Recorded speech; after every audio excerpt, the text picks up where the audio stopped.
పచ్చి news KBR park చుట్టూ one way అమలులోకి వచ్చింది. కేబీఆర్ పార్క్ చుట్టూ 2 ఏళ్ల పాటు ట్రాఫిక్ ఆంక్షలు అమలవుతున్నాయి. కేబీఆర్ పార్క్ చుట్టూ వన్ వే అమలుపై హైదరాబాద్ ట్రాఫిక్ పోలీసులు వన్ వే బోర్డులు పెట్టారు. సైనేజ్ బోర్డులను గమనించి నిర్దేశించిన ప్రదేశాల్లో మాత్రమే లేన్ మారాలి. నిర్ణీత మార్గాలు, ఫ్రీ లెఫ్ట్ సదుపాయాలను వినియోగించుకోవాలి. రాంగ్ సైడ్ డ్రైవింగ్ చేయవద్దు. ముఖ్యంగా రాత్రి, తెల్లవారుజామున ట్రాఫిక్ తక్కువగా ఉన్న సమయంలో అతి వేగంతో ప్రయాణించవద్దు అని ట్రాఫిక్ పోలీసులు సూచిస్తున్నారు.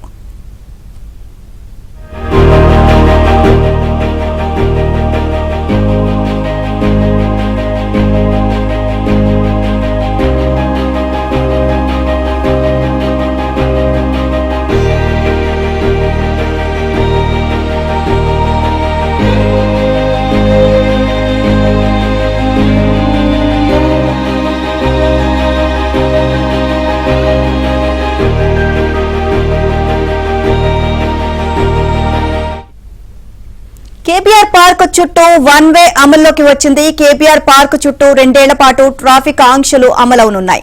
కేబీఆర్ పార్క్ చుట్టూ వన్ వే అమలుపై హైదరాబాద్ ట్రాఫిక్ పోలీసులు వన్ వే బోర్డులు పెట్టారు. ఇక సైనస్ బోర్డులను గమనించి నిర్దేశించిన ప్రదేశాల్లో మాత్రమే లైన్ మారాలి. నిర్ణీత మార్గాలు, ఫ్రీ లెఫ్ట్ సదుపాయాలను వినియోగించుకోవాలి. రాంగ్ సైడ్ డ్రైవింగ్ చేయొద్దు. ముఖ్యంగా రాత్రి, తెల్లవారుజామున ట్రాఫిక్ తక్కువగా ఉన్న సమయంలో అతి వేగంతో ప్రయాణించవద్దని ట్రాఫిక్ పోలీసులు సూచిస్తున్నారు.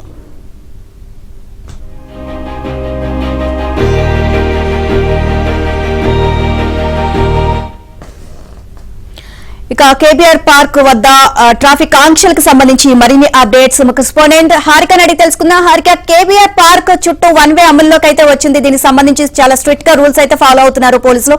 ఓవరాల్ గా అప్డేట్స్ ఏంటి? రైట్ నీలిమ, ప్రస్తుతం కేబీఆర్ పార్క్ చుట్టూ ఈ వన్ వే మాత్రం అమలు చేసేసారనే చెప్పాలి. అయితే ఈ రోజు ఉదయం నుంచి ఇది అమల్లోకి వచ్చింది. దాదాపు ఇది 2 సంవత్సరాల పాటు ఉండే అవకాశం అయితే ఇక్కడ క్లియర్ గా కనిపిస్తుంది.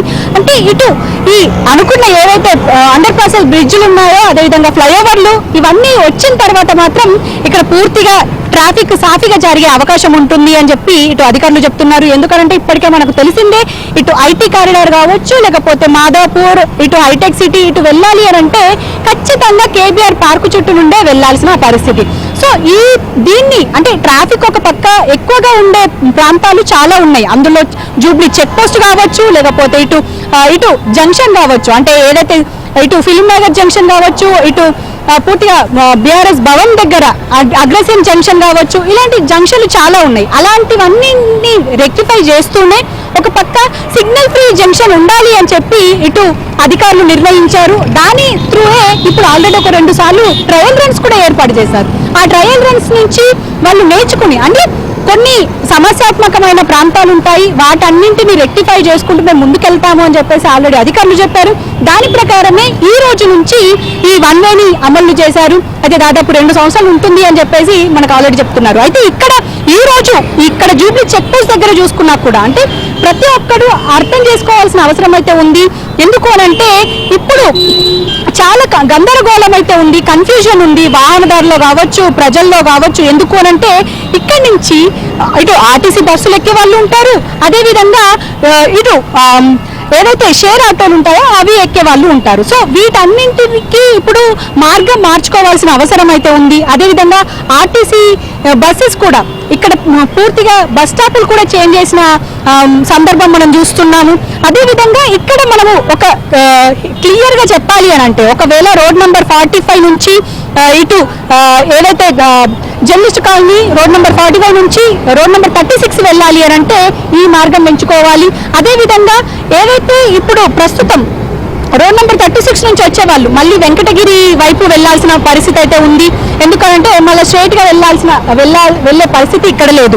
అయితే ఇక్కడ మనకు చూసుకుంటే ఏదైతే వెంకటగిరి, యూసుఫ్గూడ, కృష్ణానగర్ నుంచి వచ్చే వాహనాలు ఏవైతే ఉన్నాయో వాటికి మాత్రం ఇటు నుంచి అంటే చెక్ పోస్ట్ నుంచి స్ట్రైట్ గా వెళ్ళడానికి లేదు. మళ్ళీ లెఫ్ట్ టర్న్ తీసుకొని ఇటు ఎన్టీఆర్ ట్రస్ట్ భవన్ సైడ్ నుంచి వెళ్ళాలి. ఒకవేళ రోడ్ నెంబర్ 36 వెళ్ళాలన్నా, హైటెక్ సిటీ వెళ్ళాలన్నా, మాదాపూర్ వెళ్ళాలి అని అన్నా ఇక్కడ నుంచి పూర్తిగా కేబీఆర్ పార్క్ చుట్టూ నుండి తిరిగి రావాల్సిన అవసరం అయితే ఉంది. ఎందుకు అనంటే ఆల్రెడీ మనకు తెలిసిందే, ఇక్కడ నో యూటర్న్స్ మాత్రం లేవు. అది ఆల్రెడీ క్లియర్ గా క్లియర్ గా చెప్పేశారు. అదే విధంగా ఏదైతే సైన్ బోర్డులు కూడా ఏర్పాటు చేశారు, ఆ సైన్ బోర్డుల ప్రకారం చూసుకున్నా కూడా ఇక్కడ ఆ సైన్ బోర్డ్ ని గమనించుకుంటూ వెళ్తే మాత్రం మీ మార్గాలకి అదేవిధంగా మీ డెస్టినేషన్ కి వెళ్ళొచ్చు అని చెప్పి ఇటు అధికారులు చెప్తున్నారు. ఏదైతే మ్యాప్లు కూడా క్లియర్ గా ఇక్కడ ఏర్పాటు చేశారు, అదేవిధంగా గూగుల్ మ్యాప్స్ కూడా మేము అప్డేట్ చేశాము అని చెప్తున్నారు అధికారులు. అదేవిధంగా ప్రతి ఏరియా దగ్గర అంటే 13 లైన్ చేంజర్లు పెట్టారు, అదేవిధంగా 10 ఎగ్జిట్లు పెట్టారు. దీన్ని బట్టి పూర్తిగా మీ డెస్టినేషన్స్ కి వెళ్లాల్సిన అవసరం అయితే ఉంటుంది. ఖచ్చితంగా కొంతకాలం ఇదైతే ఖచ్చితంగా ఈ గందరగోళం అయితే ఉంటుంది. ఈ గందరగోళాన్ని తప్పించుకోవాలి అంటే ఇక్కడ సైనేజ్ బోర్డులు ఉన్నాయి, అవన్నింటిని గమనించుకుంటూ వెళ్లాల్సిన అవసరం అయితే ఉంది అని చెప్పి అధికారులు చెప్తున్నారు. అంటే ఏదైతే ఇప్పుడు దాదాపు 450 మంది ఇక్కడ సిబ్బంది ఏర్పాటు చేశారు, ఆ పూర్తిగా అంటే ఎక్కడెక్కడ సమస్య ఉంటుందో అక్కడ ఎక్కువగా ఉండే అవకాశం ఉంటుంది. అదేవిధంగా 4 షిఫ్ట్లలో ఇక్కడ వర్క్ చేస్తారు సిబ్బంది అని చెప్పేసి కూడా ఇక్కడ క్లియర్ గా చెప్తున్నారు. ఎలాంటి వైలేషన్స్ కి కూడా ఇటు వాహనదారులు పాల్పడొద్దు అని చెప్పి కఠిన శిక్షలు ఉంటాయని చెప్తున్నారు. Neelima. Right, thank you Harika.